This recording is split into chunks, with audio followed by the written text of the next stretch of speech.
Hi అండి, అందరూ good morning. ఏంటిదంటే విషయము, రోజు ఈ టైం రాగానే ఖుషి వచ్చేస్తున్నాయి మా దగ్గరికి. అసలు నా నోటికి మాట వస్తలేదు. మేము లేవక ముందుకి ఖుషి వచ్చి మమ్మల్ని లేపుతుండే, ఆడుకుంటుండే. అసలుకి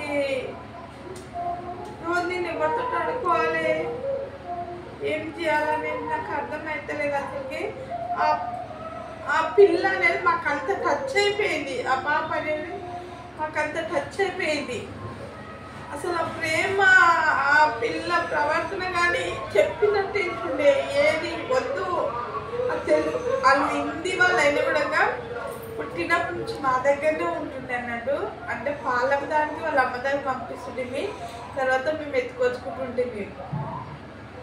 ఇక ఆడుకుంటుండే, చేస్తుండే, మంచుకుంటుండే. అక్క ఇట్లా మనం తెలుగులో మాట్లాడిన అర్థం చేసుకుంటే చిన్న సంవత్సరమే కదా, మొత్తం అర్థమవుతుండే. కానీ మేము టాయిలెట్కి వచ్చిన, బాత్రూమ్ చేసుకున్న ఎన్నడచ్చి అని అనిపించుకోలేదు.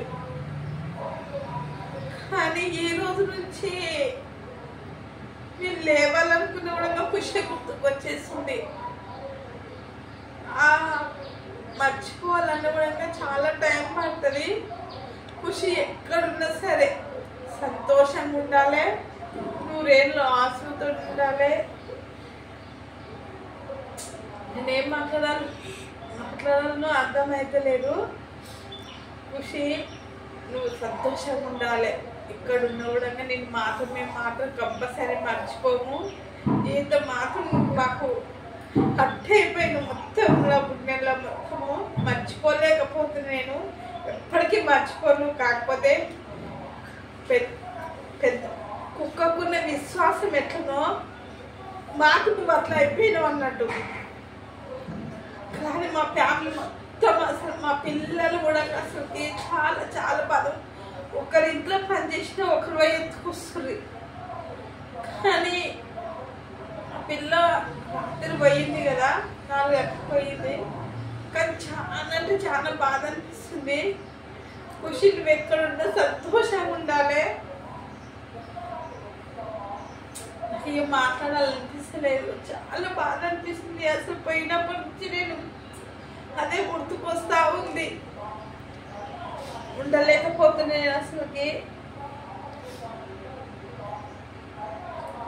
ఖుషి బాయ్, క్షేమంగా ఉండాలి.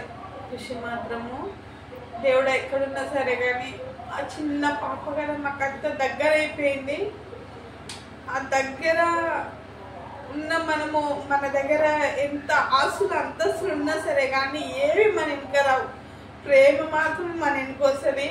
వాళ్ళ అమ్మనైనా పక్కలున్నా వాళ్ళని వదిలేసి నా దగ్గరకు వస్తుండే. అసలుకి ఎట్లా చెప్పాలని, ఎట్లా మాట్లాడుతున్నా నాకు ఏం అర్థమవుతలేదు. ఖుషి బాగుండాలి, మేము బాగుండాలి, అది మా సంతోషం. బాయ్ మరి.